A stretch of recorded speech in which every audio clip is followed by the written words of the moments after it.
Hello, hello, everybody. All right, I think we are live. I'm going to pull this up on Facebook myself, make sure everything's running smooth. We have to wait a second because of the delay. Sarah's here. Say hi, Sarah. Hi, We everybody. always awkwardly just sit there while we're waiting for everything to connect and go live. Looks like we're good to go here. Beautiful. Of course, Facebook just changed today, too. I don't know if anybody noticed that. My Facebook is totally different now. Cool. All right, we're live. So, welcome, Sarah. We're excited to have you here. You're hunkering down there. Now, where do you live now? Because you moved recently, is that correct? Or you Yeah, just so I actually changed started. jobs? Yeah, I started in Minneapolis, and then about 6 years ago, I was hired by Purina, and they actually moved me down here to St. Louis. And so, yeah, I've been down here in St. Louis for the past 6 years. I'm getting all those memories on Facebook telling me about my first day at work and everything at Purina right now, because it's about the time of the year I started. And I actually just left Purina as a full-time employee, so I'm only working there part-time on a kind of like a consultation basis. But we're still here in St. Louis. We're not planning on leaving anytime soon. We like it here. Cool. Yeah. All right. Nice. So, you've had an interesting, you've had I would say a unique career, I think, for a dog trainer. Most people think of dog trainers as, obviously we're training people's dogs, but you've really made a career out of training your own dogs, which Yeah. is kind of rad in a lot of ways. So maybe you can sort of explain for, people who are listening in here, sort of how you got on that path. How did you end up basically like landing this gig with Purina, or just in general creating a career out of doing performances, essentially? Yeah. So it's a pretty, sorry, my bird's like throw the frisbee lady. It's a pretty I've never unique. seen a frisbee that small. I didn't even know such a thing existed. It's actually just a can topper, but it is actually a frisbee. We got it at a disc dog competition as like a in our goodie bag. And I'm like, that's Nice. the perfect size for a bird. Um, so I started actually training other people's dogs. I taught basic obedience class, puppy kindergarten, that sort of thing, up at On the Run Canine Center in Ham Lake, Minnesota. And I started switching to performance sports after that. So I would teach agility, I would teach tricks, we do rally, all sorts of really cool sports like that. And then I got really involved in disc dog. I had a border collie mix that I had adopted. Her name is Zuma, and she just loved frisbee. And of course, I had grown up watching the Purina Incredible Dog Challenge and all these frisbee shows or frisbee competitions. And I thought it was really, really cool. And so all I wanted to do was play frisbee with my dogs. And so of course Zuma was like amazing at it. And me, once I get into something, like I'm into the thing. And so we started racking up those first place trophies. Got kind of good at it at that stage. And then I got another frisbee dog, and we started traveling all over the place competing. And while the job here at Purina is actually really frisbee orientated, people want to see those dogs jumping off of us and catching those frisbees. They want to see them doing backflips. And so that was really the sport that got me the job, because they knew about me traveling around and competing and doing performances at like fairs and stuff like that. And so they hired me to perform at Purina Farms every day. And so the way that job works is we have a team of dogs, their own personal dogs. So they'll live at home with us, and then they just go to work every day with us. And they do frisbee, and they do this little agility course, and they do duck diving. So if you ever go to like a state fair or county fair, or even like a halftime show at like a college basketball game or something along those lines, and you see the frisbee dogs, that's what I do. And so, yeah, I get paid to train my dogs and then go out and perform. So I'm still doing that. My dogs are getting a little bit older now. And so we're trying to wean away from that, because I don't want to get more and more dogs as mine start to retire. And so I don't do it as much anymore. I'm kind of just doing halftime shows and like the bigger shows versus shows every day like I was doing before. So it's a pretty fun job. I do still train other people's dogs at like seminars and group classes and private lessons and through online classes too. Cool. And then because we were just chatting briefly before going live here, you have some puppy board and trains at your home currently. Yeah, How's that yeah. So going? I'm puppy board and trains. They're so much fun. I love puppies. And so my favorite thing is to train sport foundation stuff, as well as just kind of getting them on like a clear communication system as far as markers go, telling them when they have to work, or when they're going to be working, when they're not going to be working, all that stuff, that foundation stuff. And then I send them off to their homes, where they can become super awesome sport dogs. And so right now, I have this little working Cocker Spaniel puppy. She's a walker. That's what they're calling them, I guess. And she's super cool. I haven't had very many bird dogs before. I'm mostly a herdy dog person. And she's really, really cool. I just took her on a hike and she went swimming and everything. And she's a blast. Nice. Yeah, actually, a friend of mine from London just got Cocker Spaniel from a working line. It's common there to see working line cockers. You don't see them in the United States almost ever. Right. Yeah. I'm pretty sure that this puppy's parents were imported from England or somewhere in Europe. And then I've worked with a couple when I've gone to like New Zealand and Australia to teach seminars. They have a few that are there as well. And that's where I was introduced to them. They're really cool, like pretty awesome little dogs for sure. Nice. So now with these, like this kind of a puppy board and train thing, are these dogs coming to you before they go to their owner? Or are they with their owner for a bit, bonding a bit, and then coming to you for a period of time? It really depends. The one I got now, the problem was with this pandemic, she wasn't able to get out to her owner from, I think she was in Wisconsin, and she would have had to go to Connecticut, and they were starting to cancel flights. And so she came directly from the breeder. And then we'll kind of hang out. Well, it was originally just a 4-week board and train, but now we're just kind of watching flights and seeing how the transportation is changing. And then we'll be flexible as far as when she gets home. And then I have another one coming, a Malinois.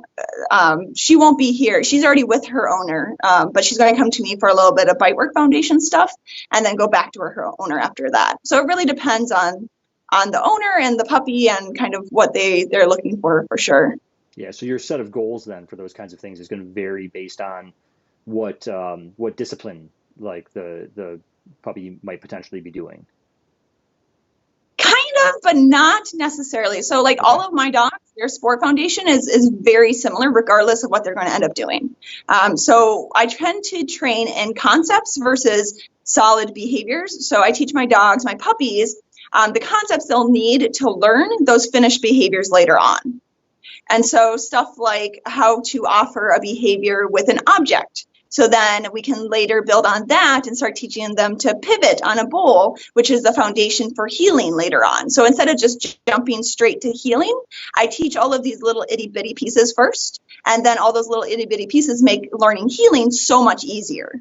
Gotcha. So the other cool thing about that is by training in concepts, I'm protecting my dog's emotional response to those final behaviors. So because healing is such an important behavior in sports, like we need a really good solid heel, we need a dog that loves to heel or a dog that loves their downstay. Instead of teaching them that new concept in that final behavior, I'm going to teach it in something else where if it goes terribly wrong, it's not going to affect the final thing.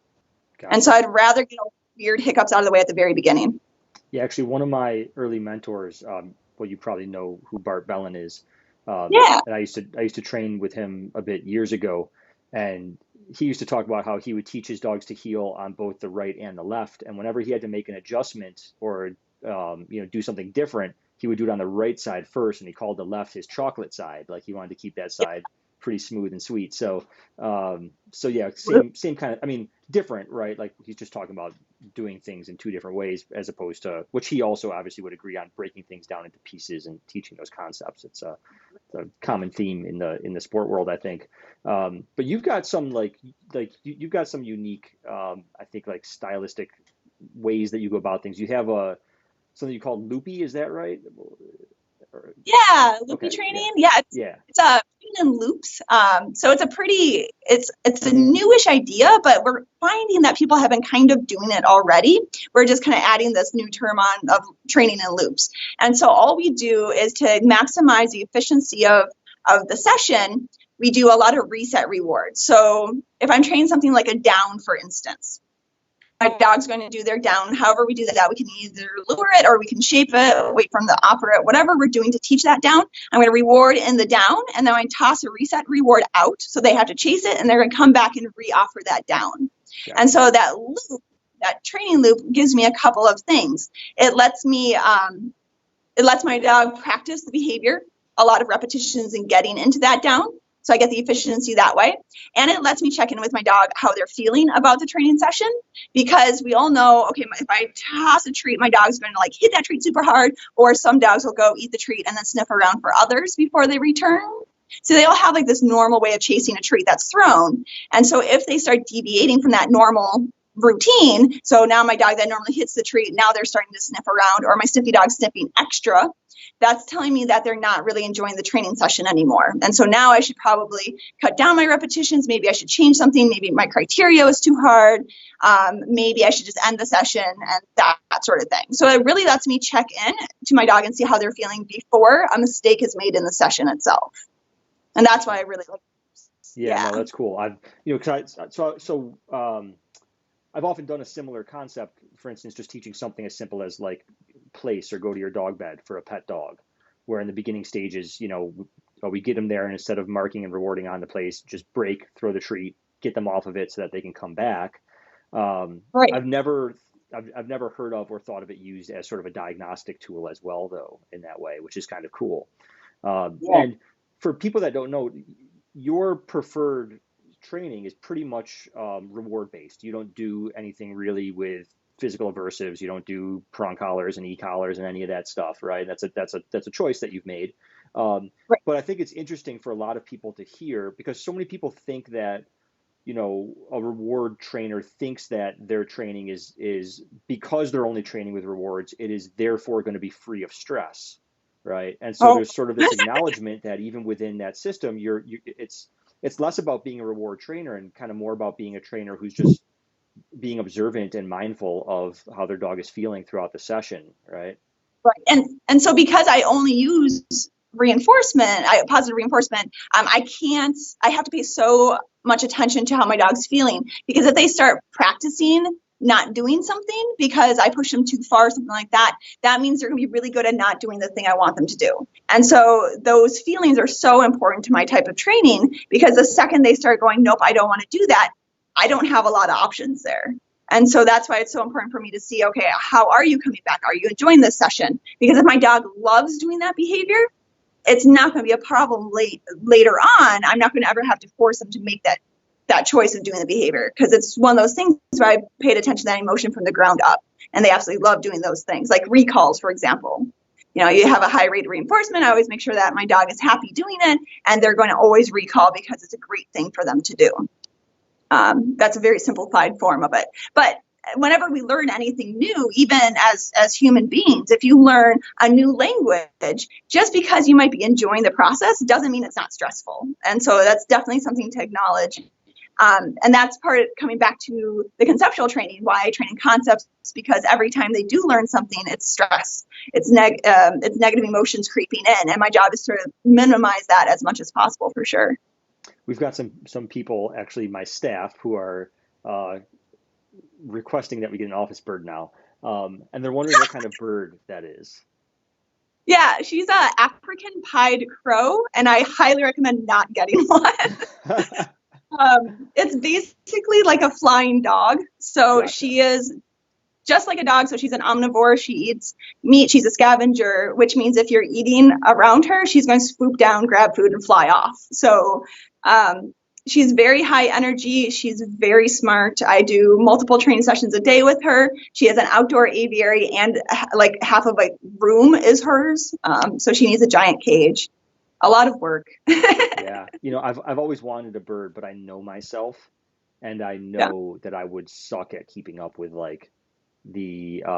just the maintenance end of it, like cleaning, because I used to work at a vet hospital that treated a lot of birds. So I'm pretty familiar with, how much work goes into owning one. And I know myself too good to consider getting one. I have an African gray too, and that guy is like a third of the work as this bird. So like there are definitely easier birds out there. But she's great. I love this bird. I'm so happy I have her. She's about 1.5 years old now. They live about 30 years, so we have a long time. But she plays frisbee. 30? Yeah, about 35 years. Yeah. Wow. That's crazy. 30 years. Yeah. It's insane. And how many dogs do you have? You have 13 dogs, right? I do have 13 dogs. I have, it used to be an even split between rescue and breeder purchased, or I bred myself dogs. So they come from all sorts of different areas. A big mix. I have 2 Malinois, a Lab, Boston Terrier Shih Tzu mix, Papillon, a couple Border Collies, Border Collie mixes, and then I breed Australian Coolies, which is a really cool breed. No pun intended there. It's an old breed from Australia, and so I have 5 of those, 3 of which were imported from Australia. Cool. Yeah, I got to work with some Coolies when I was out there a few years ago teaching, and they were, yeah, they were fun to work with. Yeah. That's so cool. Which ones? Maybe I know them. I Do honestly you don't remember? remember names. I don't remember at all names. This was 2017, I think, that I was in Australia teaching. And I don't, Oh, I'm yeah, terrible I with names as it is. know. That's so awesome. Yeah, yeah, they were cool. So we got a bunch of people on already, and every time I look over, there's more people joining. So just as a reminder for anybody who hasn't been on one of these things, you guys can ask questions. We will get to them. So if you have anything that you want to ask, definitely rock on. I'm going to keep going with my questions in the meantime. Um, so, one thing I was thinking about, obviously, you do so much performance stuff with your dogs, and so much of that stuff involves reinforcing energy, right? Like you want your dogs to be little spitfires in a lot of ways, especially when you're getting ready to go out there and do a halftime show. Do you have ways that you find are valuable for sort of balancing out the amount of time and energy that's spent sort of teaching your dogs, hey, I want you to be bouncing off the walls, in order to make sure that in other contexts they can also just sort of hang? Or do you find that just the level of activity your dogs are getting sort of does that job for you? There's a bit of effort. It's not so much effort, I would say, but really purposeful communication. And so I have certain rules in my house. If they're in the house, I'm sitting on the couch. I expect them to be laying on the couch taking a nap. So that way I have my downtime. They're not constantly throwing toys at me because these dogs would work 24/7. They'd constantly be putting a ball in my lap for me to throw it. So we don't play in the house in that regard. So we don't throw balls in the house. We don't have those type of toys available. They have bones and squeaky toys, but nothing that is ever going to be thrown. So it's very clear that when you're in the house, play doesn't happen. And then, yeah, they do get appropriate amount of mental and physical exercise, and it's not so much where it really disrupts my lifestyle. I do have to work my dogs a lot, but the cool thing about dogs is they're so adaptable. So even though they're all high energy breeds, they all get enough mental stuff, and that could just be going for a walk in the woods. I mean, that they get to sniff and they get to be dogs. That's working so much of their mental energy that on those days I don't even do a training session with them because they're still getting that type of work by sniffing, for example. So they don't get an obscene amount of work every single day, but they know exactly when we're going to work and when we're not going to work. And so I have certain words I say or context, like if we load up to the van and then we drive to like Purina Farms, for example, they know they're going to be working. But I also don't just let them rush out of the van and go crazy. I wait for everybody to be quiet so I can reinforce that quiet and that calmness with the ability to go play. So it's a lot of thinking about what am I reinforcing. Do I really want my dog throwing toys at me in the living room constantly when I'm trying to relax and watch TV? Probably not. And just being really, really clear and cut and dry about those rules and reinforcing them. And so I think that really helps. They know they're going to get to work, and so they can save up their energy for it. They work maybe 5 times a week and probably for about 20 minutes total, split between a couple sessions each of those days. So it's not a lot, but it's very clear about when they are going to work and when I'm expecting them to just chill out for sure. Cool. Yeah, I have one Malinois, and I know that that's like between one Malinois and 2 kids. That's Yeah. that's kind of it for me. I So think the kids like 5 dogs though. yeah, especially at this age when they're at this age because they're just like nonstop. You can't just put them in a kennel, or give them a No. bone to chew on. Yeah, YouTube is about the closest thing to that. You put YouTube on the television and they sit still for a while. Um, it's like a virtual kennel. Um, so together in the house, are they all out together all the time? I have 3 groups. So the only one that's not kind of loose with other dogs on a regular basis is one of my Malinois. He has a really hard time with other dogs and particularly other males. And so he would love to start a fight and end that fight. For safety reasons, he doesn't really hang out with other dogs a whole lot. He does go for like walks with other dogs, and he does get to hang out with a certain one of the groups. He really enjoys the girls in that group, and so that works pretty well.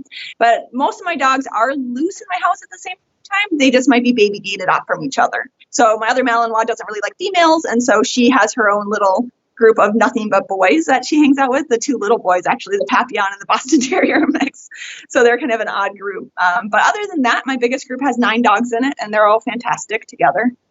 Nice. For sure. How much time do you say that you would have to spend, if at all, just managing their interactions? Like, do you spend time when you get a new dog sort of guiding their introduction into the group and just managing those social experiences and how they're engaging with each other? I'm very fortunate to have a lot of really good dogs that are used to other dogs coming and going, because I foster a lot.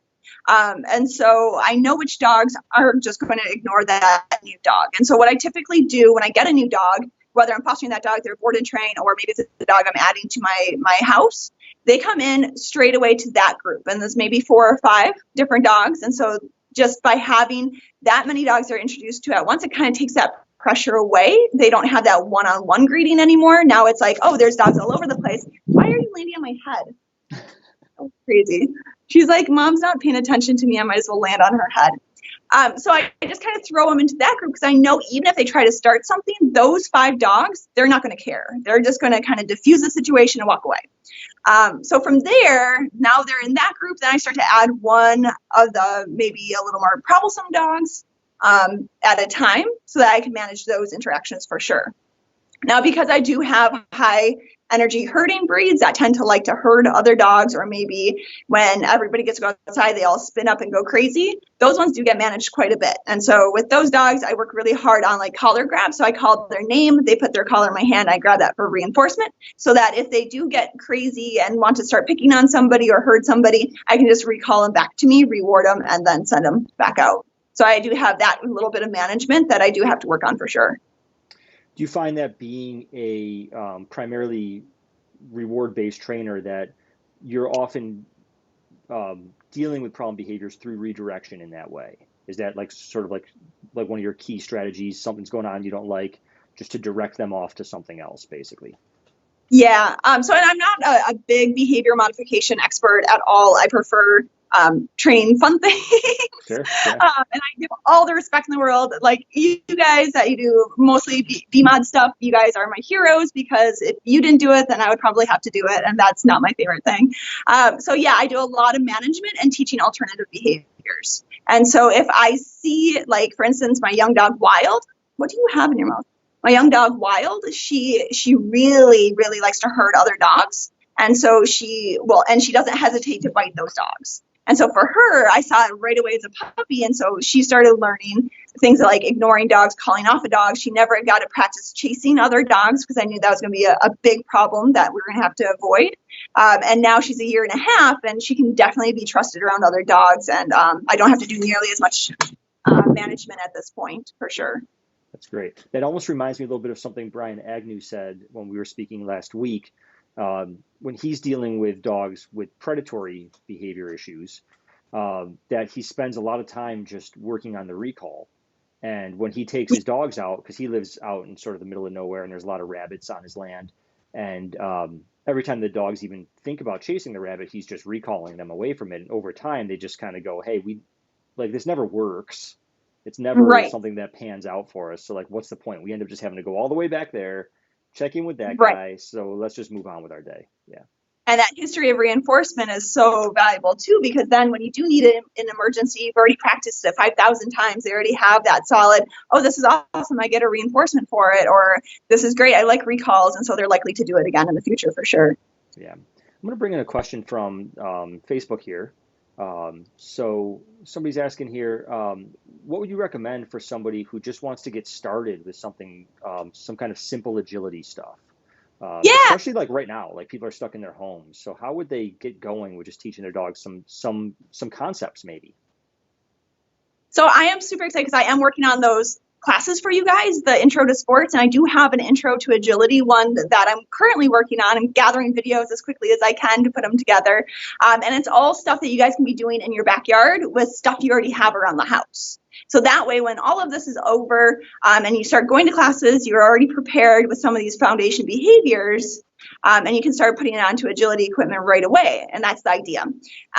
So I'm working on an intro to disc dog, intro to scent work, intro to agility. And then when it warms up outside, we'll do like an intro to duck diving as well.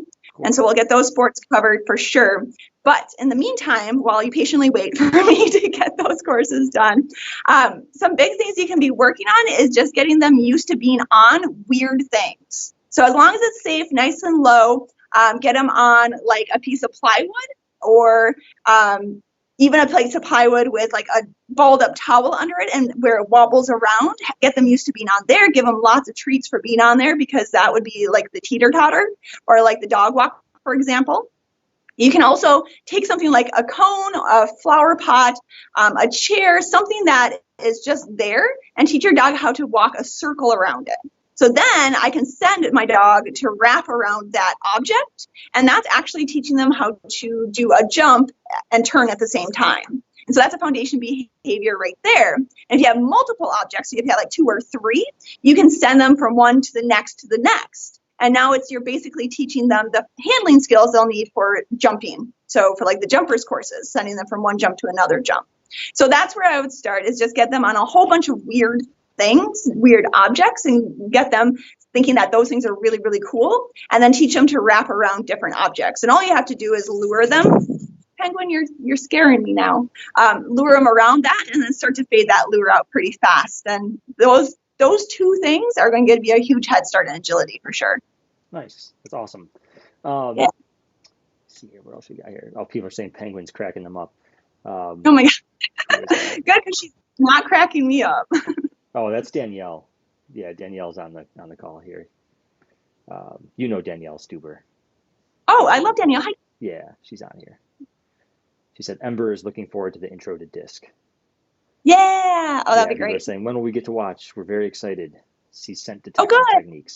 Yeah, I'm a huge fan of the scent stuff for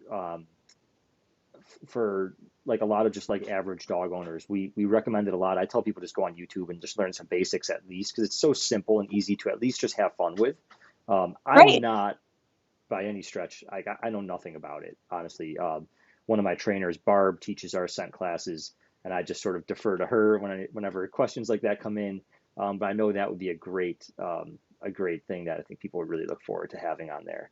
So I am so addicted to it. It's ridiculous. Like, I didn't think I was going to like it at all. And I started teaching it. I always taught like foundation, the scent discrimination, just in case I really enjoyed it later on. So my dogs have like a basis, but now I have 4 dogs that I've been training just a ton, environmental searches and all sorts of really cool things. And I'm having a blast with it. Nice. And someone else is just asking here, you were mentioning earlier about having cues that signal when your dogs are working and when they're not. Do you have specific, cues that you prefer to use for that? Yeah, so I actually have a bunch of cues. That could be like an hour-long talk just on cues. I have one that just basically means like, are you ready to work? And it's just ready. So if I say ready, my dogs will snap to attention like, what are we doing? We're doing something fun. And then on the flip side of that, all done means we're done. So like, that means no more reinforcement. I'm not throwing balls for you anymore. I'm just going to flat out ignore you. Go be a dog. And so those 2 work together, ready and all done. And then I have specific cues that will tell them which sport they're playing, because I do have a lot of dogs that train in multiple sports that are contradictory for each other. So I have dogs that'll do competition obedience, like Schutzhund, and then they have to go out and track. And so in one of those sports, the dog needs to like focus on me the entire time. And the other sport, they can't look at me at all. Their nose has to be in the ground. And so I have different cues that tell them we're doing the sniffy game versus the pay attention to me game. And then of course, one for like the bitey part of it too. Yes. Cool. Now, so when you're teaching, are you relying on primarily luring, shaping? I mean, what's like, if you're going to create a new behavior, like what's sort of like your favorite ways to be able to shape or guide the dog? So I really like free shaping anything operant condition conditioning style is my jam. But I tend to do like cheater free shaping is what I call it. And so I use a lot of reward placement to help my dog. I do a lot of loopy training, so a lot of resets in there. And I do a lot of jackpots. So my dog understands things that are jackpotted are probably something they should offer more often. And I tend to reinforce multiple criteria at the same time. So if people are thinking about free shaping, there's a very scientific way to do it, and then there's a very cheater way to do it. And I definitely do it the more cheater way. Yeah, me too. For sure. I do a lot of like I'll kind of like look and like nod into what I'm like trying to get the dog to do. You know what I mean? Little, just throwing out little cues. Do you ever use any form of like tactile guidance in your work at all? I know a lot of reward-based trainers that are really hands-off and not out of any sort of like ideology or like values-based decision. It's just the way that they work, right? It's not that they think there's anything wrong. That's just not part of their game, right? Right. Do you ever use your hands or like use physical manipulation at all? Yes, but it's always the dog's choice. So for an example of this would be if my dog's struggling to learn a calm hold on a dumbbell, I would start with the dowel, obviously. I might use an offered chin rest to help support their bottom jaw so that they're more likely to be calm on the hold itself. So I don't put my hand under their chin. My hand is here. My dog just knows to offer that chin rest in there, and that's likely to have a calmer hold that way. So yes, it is physical kind of pressure, but the dog is doing the pressure themselves. And then same thing with like the collar grab. So I train a collar grab, and like with one of my Malinois, I needed an emergency way to put him in a down. And so I call for a collar grab. He puts his neck in my hand, and then that pressure of me holding the collar cues the down. So I don't pull him into that down. It's just a trained cue is all it is. So both of these things are trained cues versus actually moving my dog into the position without, like, they're offering that part of it. So like, for instance, when you were doing that down with your dog, it's not like you taught your dog to give into the pressure. You taught him to lay down, and then you just used that as sort of like a tactile signal. Exactly. So signal. I'm trying to remember how I taught it when he was a puppy. I call for the collar grab, and then I would just cue it down immediately after it. And I just always made sure there was a slight downward pressure on his collar so he felt it. It wasn't pulling so much. It was just pressure. And then I just faded out the down cue. So then I'd call collar grab, pressure, he'd down. So yeah, it's a cue. It's a tactile cue for sure. So a lot of that, like when you were talking about the chin rest, the dog offering that as a way, like you're using physical touch to shape behavior. Is that similar? Like, would you say to like people that use like a nose touch as like a way to signal a dog into a specific behavior, to get the nose touch the hand? Same concept? Similar, yes.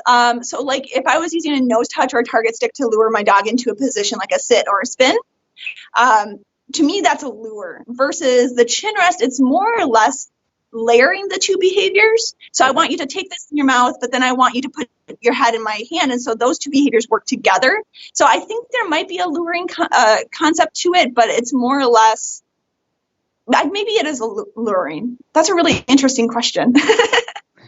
I don't necessarily have an answer for that, I guess. Yeah, that's totally fine. We have somebody from Facebook. I'm thinking really hard on that one. We have somebody from Facebook just asking, how do you promote having a thinking dog in training? I know that's a big concept, especially among sport dogs and performance dogs, having a dog that's a real thinker and problem solver. Yeah, so I feel like I was just asked this question yesterday. I love this question, but the answer is super long. So basically what I do with that dog's foundation, or even if I have that dog now, and it's kind of like a frantic, like do all the things as fast as I can type of a dog, I would look and see how much like free shaping I've done with that dog, how much I've taught them to think and problem solve. And are there any behaviors they haven't learned that cause them to be really thoughtful? So I'd probably go back into that dog's foundation and teach them things like offer a behavior with your front paws, offer a behavior with your back paws, offer a behavior with your head, and just kind of look at every single aspect I could teach my dog, because the more they practice problem solving, the better they get at it. And the more they practice thinking, the better they get at it. So that would be a dog that I would just go back and teach as many different things as I possibly could, just so that I was teaching them to be more thoughtful. That's also about as far as handler mechanics go.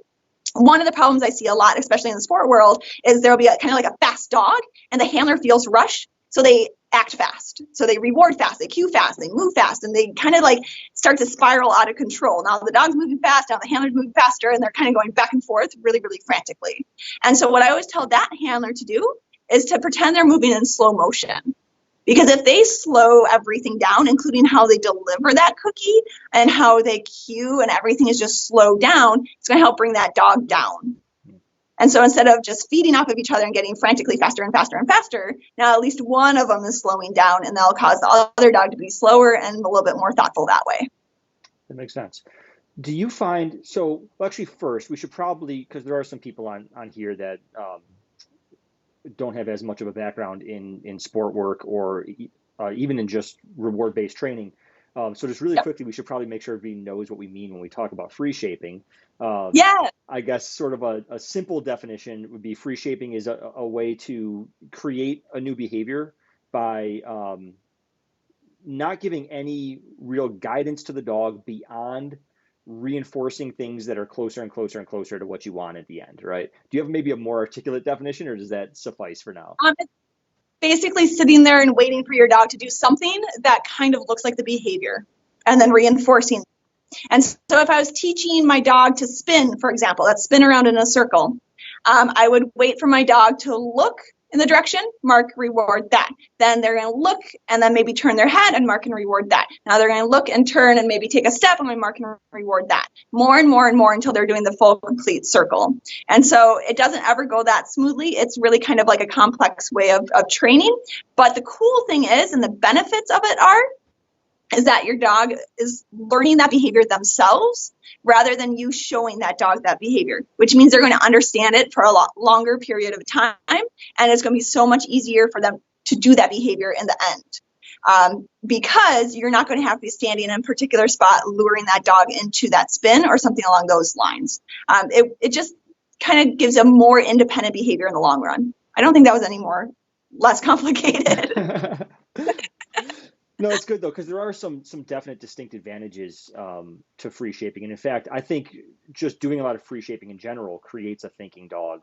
Yes. In one of my early courses that I did for Learberg, I put a section in on free shaping before we got to the sections that involved any kind of aversive pressure, because I wanted to make sure that we're balancing out that the dog still feels comfortable trying new things. We don't want to have a dog that starts to become, cautious, right? Have you ever encountered any problems from too much free shaping with a dog? Or have you seen a handler perhaps at one of your seminars who is struggling with something they're trying to do because the free shaping's been overdone? Yes, but at the same time, I think there's good ways to avoid those problems. And there are ways I've found in the long run to use to avoid those. So the problems that we tend to see is that the dog gets confused and just offers everything that they know. And that can be really, really troublesome. And so my way of avoiding that is I actually only use a clicker when I'm free shaping in a session. So as soon as that behavior is on cue, I get rid of the clicker and I don't have to use it again. And so now my dog understands that if I'm using a clicker, it's game on, offer whatever you have. And if I don't have a clicker, they should wait for my cue. And so that's a good way to kind of avoid that problem for sure. I've also seen dogs develop a lot of frustration based on free shaping. Their handlers might not have the best game plan or something along those lines, and they kind of created this negative emotion to this free shaping because the dog has no idea what they're going to get to, that they should be doing. They're getting reinforced sporadically, and so there's no clear plan. And so what I always tell people when you start free shaping is try to think about your training plan, how the perfect training plan is going to go. So if I'm going to free shape a down, for example, the nose would go to the ground, I'd mark reward that. Then my next criteria would be the bending of elbows. And then my next criteria would be the butt going on the ground, right? So that'd be perfect world. But then I also got to think about, well, what if my dog starts to walk in a circle instead? Or what if my dog starts backing up? Think about different things the dog possibly could do and have a problem or a way to kind of work through that. And if you have no idea, just stop the session, put your dog up and then think about it and then come back later on. And so I think we always get stuck in this habit of working something, working it, because you want to end on a good note, when sometimes this just best isn't working, and avoid creating a lot of frustration in your free shaping for sure. So yeah, I think that there definitely are negative parts when it comes to free shaping, and just kind of learning to avoid those and how to keep those from happening is a big thing. The other thing I've experienced is that when I do want to use luring, if I've ever just used free shaping with one of my dogs and I start to lure them, they get really confused. They have no idea how to follow a lure. And so now I always make sure to train my dogs how to follow a lure and train a couple behaviors with that as well, because like there's going to be some point you're going to want to use a lure, and like my dog has to know that too, for sure. Yeah, I know for me in the past, when I had some dogs that I just did tons of free shaping with, I struggled then when I wanted to work on like stability in behaviors. So, for instance, getting them to hold a sit or hold a down, because they were so used to like if there's a delay in reinforcement, that means offer more. Yeah. That getting the stability I wanted. Of course, I'm far from an expert in free shaping. Like it's not my that's Oh, not like my world, you know. that was my biggest problem too. Training duration behaviors was horrible. Like all my dogs were frantic shapers, and I couldn't get duration on anything to save my life. Then I learned about reverse luring. Have you seen that yet? Yeah, I've seen a little bit. I think Forrest showed me a little bit where he would do open hand, the dog sort of comes into it, closed hand, the dog moves away from it. Is that what you're kind of talking to? No, no, no. This is literally just a keep going signal. You train it. And so my dogs know that if my hand's open, they're doing the correct behavior. And to keep Okay, doing it, I'll either reinforce them or release them out. My hand's closed, they're not doing the correct behavior, offer something else. gotcha. And so now, if my criteria is the down, if my dog offers the down, my hand would be open. They would maintain that down until I tell them otherwise. If they start offering something else, I would just close my hand until they offer the down again. And Interesting. so So it's it's like just like another layer of communication. yeah, it's a keep going signal. That totally changed my life. Gotcha, gotcha. I know like Michael Ellis does a lot of like he conditions that when he says good, especially in like a particular tone, like he's always like good. Yeah, That's sort of like the keep yeah, going. You're doing the right keep thing, stick with it kind of thing. Yeah. exactly. Somebody from Facebook here asking, do you find that some of your dogs like take to one sport over another? Do they show preferences, or do they just through training kind of start to love everything? Definitely have some dogs that are more naturally gifted or more, they enjoy certain sports more than others, for sure. I try to have well-rounded dogs, just because each sport uses different muscles and different skills. And so I don't want to burn my dogs out on duck diving, for example. If they just did nothing but duck diving, they're going to be more prone to injury if they're weaker muscles if they did something else. And so I try to make sure everybody's training in everything. Whether they compete in that sport is a different question. I do have a lot of dogs, so I'm not going to, my dogs that aren't really enjoying the sport, I'm not going to make them compete in it as well. But no, they all train in everything. Just how good they are at it depends on the dog for sure. I have certain dogs that just don't like water, and so they're not going to be great at duck diving, obviously. And then I have other dogs that are so handler focused that they wouldn't really necessarily be great at the scent sports without a lot of work. They just don't tend to enjoy that as much as they do like agility or obedience, for example. Cool. And somebody else here asking, probably following up from our earlier conversation, we talked about how you don't really do any sort of physical manipulation in the sense of guiding the dog with like a pressure release kind of thing. And somebody here asked if you teach your dogs physical pressure release. I'm not sure if they saw the earlier part of the conversation, but I know some people that don't do like teaching a dog to give to pressure in sort of like a negative reinforcement sense, but similar to like your collar grab as a cue, they teach the dog to give in to leash pressure almost as a Yeah. tactile signal. Do you do that kind of thing as well? Yeah, so I tend to do it more so like this puppy I have, she will learn it with food. And so I'll pull on the leash. If she turns back to me, she'll get reinforced with that with Hmm. food. But for like my leash puller dogs, I hate leash pulling. I'm really bad at training it, but they learn the circle method. So if they hit the end of the leash and put pressure on, I walk them around in a circle until I get eye contact and they're not putting that pressure on, and then we continue forward. And so they're learning that when they hit the end of that leash, that they're just going to end up having to walk a circle. And so they might as well just start walking that circle and give into that pressure that way. So that tends to be how I teach that. So the puppy will learn it one way. but I don't tend to put a lot of emphasis onto it for sure. The Which circle might, method is almost like conservation of energy is like the driving factor in a sense. yeah, Cool, cool. exactly. And then Danielle just commented, she said, learning reverse luring from you was awesome for Ember's duration behaviors. Very cool. It's a game changer, man. It's amazing. It originally came from Susan Garrett's It's Your Choice. She has an Uh-huh. impulse control game that's Yep. based on it. And then Fanny Gott turned it into a communication tool. So that's where I got that from. Yeah, I always thought it referred to because I've seen people do like hand open, move into it, hand close, kind of keep your distance, so they can use a closed hand, for instance, to be able to create like moving the dog back, like pushing the dog back, but Yeah. without physical pushing. So I've seen that's what I thought reverse luring was anytime I've heard it. And I knew reverse Yeah. luring came from Susan Garrett, but I just thought it was something totally different than what it actually is. Yeah. And I think Fanny Gott actually will use it that way. I take part of her method, which is the duration part, and use that. But there are ways of using it in a certain way to get like back up and down, pull back downs and stuff like that. But I don't go into that section for it. Sure. Gotcha, gotcha. So speaking of Susan Garrett, who are some trainers that have really guided your growth as a dog trainer, or trainers that you continue to look up to and follow their work? I mean, who isn't is the better question. I feel like we all can learn so much from everybody, regardless of the training methods. There's so much information out there, and if we put like all of our minds together, because we all get this from experience, right? And by listening and brainstorming and coming up with cool ideas, um, I would say that my favorite trainer is Sylvia Turkman. She's an agility trainer Hmm. out in Europe somewhere, some amazing place out in Europe. But her attitude towards training is really my favorite. And she always approaches everything with like this kind of like game on, and she's always happy, and her dogs are so happy and so fast. And her shaping is really kind of where I got my foundation in shaping from.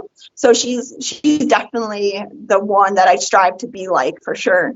Other than that, I mean, like everybody, I take a little bit from everybody, and I think that's really how we all should be doing it, is taking a little bit of information from everybody. That Absolutely. So would you say that like, so is Sylvia somebody that like as like a mature, experienced Sarah is like looking up to, or even when you were first starting out, do you think you were looking at her and she had an influence on your uh, development? oh, she had an influence from the first time I saw her. I was like, that is who I want to be. So it's been years. She's definitely really cool. I highly recommend watching her agility runs if you're into that, or even just grabbing one of her trick DVDs. They're super cool. So But she no, has some yeah, DVDs out there. Nice. yeah, she's got a few. No, from the first thing I watched of hers, I was sold. And then somebody here is asking, do you have any videos, or perhaps do you know of anybody who has any good videos that are available to the public on reverse luring? Like, does Susan have anything on YouTube or anything like that? I don't even know if she uses her It's Your Choice game to the extent of reverse luring. So it starts with her It's Your Choice game, and then you morph it from there into reverse luring. Okay. If you look up, Laura Wadby had a blog post on it, and I don't know if it's still up. That's where I originally learned it from. Her name, Laura, Laura, and then Wadby, Waudby. She had a blog post on it a while ago, and I think if you just Google her name and then reverse luring, it should still come up if it's available. Otherwise, I teach it in a few classes, but I don't have anything out there for free. And if you go on my Facebook profile, you'll generally see at least one video of me demoing it. I think the last video I put up had it in there a couple of times, but it's just demoing at that point. All right. Well, maybe that's a hint of short video you can create for Consider Yeah. a Dog and get something up there for these guys that want to learn. I think it's a cool concept. We have so many people here of just such varying experience levels who are so eager to learn and to just be able to do better and do more with their dogs. So, um, yeah, I think that's pretty rad. One question I have for you, what advice would you give somebody who maybe um, maybe purposefully or not has ended up with a high drive dog, a dog that probably would do well as a performance dog, and they are just like John and Mary dog owner, working full time, maybe have a couple kids at home. what are some of your favorite ways for just the average person to be able to give an outlet to an energetic, spunky dog? Man, play frisbee. Like frisbee is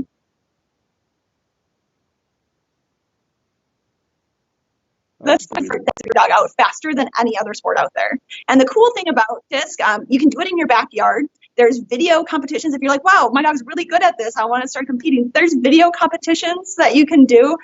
There's a million different venues. There's so many clubs out there. And the coolest thing is that the community itself is so welcoming to newbies. You can go there with a frisbee and just show up and just play. And they will like engulf you into the world of it.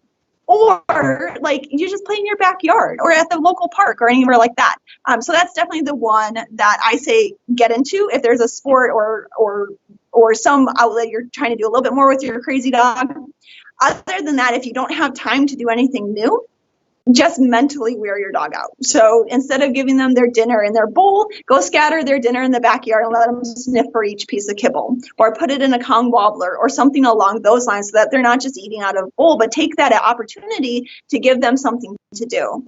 And then maybe some scent games. You can hide their dinner in a room and make them smell it out and find it. And so that's working their brain. So the more you can work their brain, the better off you are with these high energy crazy dogs. Because even though they do need that physical stuff, the more physical exercise they get, the more they're going to require later on because that stamina just keeps building and building and building. And so I tend to do things like find the ball. So I'll go hide the ball in the backyard and then sit there as my dog finds it for the next 10 minutes and use that sort of thing for my crazy dogs versus throwing the ball for 15 minutes. Or just teach a new trick. Go on YouTube and like look out how to teach a dog trick and do that for their dinner instead. So anything that you can kind of not with is going to be way more bang for your buck than physically tiring them out for sure. Yeah, the other thing I like about all these suggestions is that they're fun for people too. I think, sometimes people say, okay, you got to work your dog's mind, and they think that means they have to practice their obedience training. And, Oh, practicing obedience training, it's important and it certainly can be fun, but it also can get really monotonous and dull. And so I think finding something that not only your dog really enjoys, like disc work or scent, but something that you also enjoy doing with your dog can be equally important. So that, it's kind of like the best medicine is the one that you'll take, you know? yeah. And so you Yeah. got to have something that you definitely enjoy. We frequently recommend, even for dogs that come out of our board and train for aggression rehab, when people say, what should I do now to follow up and make sure this all sticks? I very frequently am just recommending scent classes, rally classes. I want people to just do fun things because you're going to improve your handling skills. You're going to Right. improve your communication, but you're going to do it without even having the intention of doing it. It's just going to be a byproduct of having fun with your dog. Exactly. And your dog's going to enjoy working with you and they're going to start learning how to listen to you better. And that whole relationship is going to get a million times better for sure.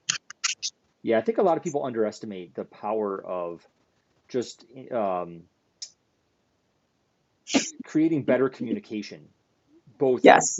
two-way communication with the dog, not just that you can communicate to the dog better, but also when you're really working with them on any of these activities, um, that you should also be putting some of your focus to, reading what the dog is trying to tell you, whether it's like when you do that loopy training and just trying to, observe the dog and make sure you understand how they're feeling in any given moment.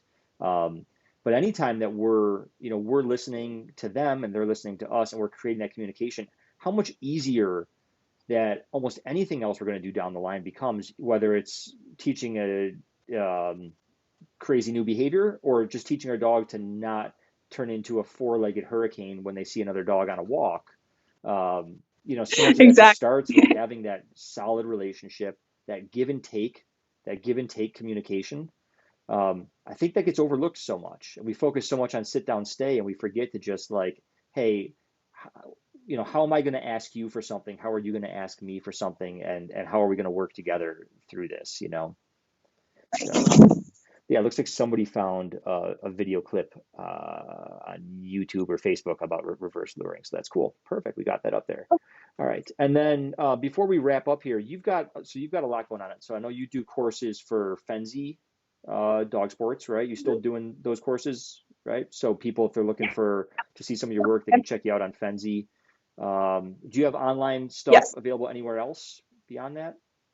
Yeah, on my website, so zoomdogtraining.com. I have a blog on there that I'm trying desperately to get going more. There's a recent post on there. Otherwise, you can see a list of my seminars that hopefully, once this craziness ends, will start up again, as well as any online classes I have going on for sure. Awesome. That's fantastic. And then hopefully we'll get you some online stuff here on Consider the Dog. I'm actually just going to put your website really quickly on the screen so people can see that. So that's zoomdogtraining.com, correct? Perfect. Yep. All right, guys. Well, thank you so much for joining us here. I know it's sort of a Sunday evening. Sometimes people are trying to just wind down and relax, but it's worked out to be a good time for everybody involved. So appreciate you being here. Appreciate those who attended and asked questions. And then definitely check out Sara at zoomdogtraining.com. We should have some videos from her up here soon when she can complete the 27 tasks she has for herself going on right now. And Oh my goodness, I'm so excited. You guys are looking so good. So bear with me. It's going to be awesome. yeah, it'll be well worth it. I know it will, just from being an observer of your work. So cool. All right. Thank you, Sara, so much for joining me. It's been really fun. All right. Take care. Thank you for having me. I'll talk to you guys later.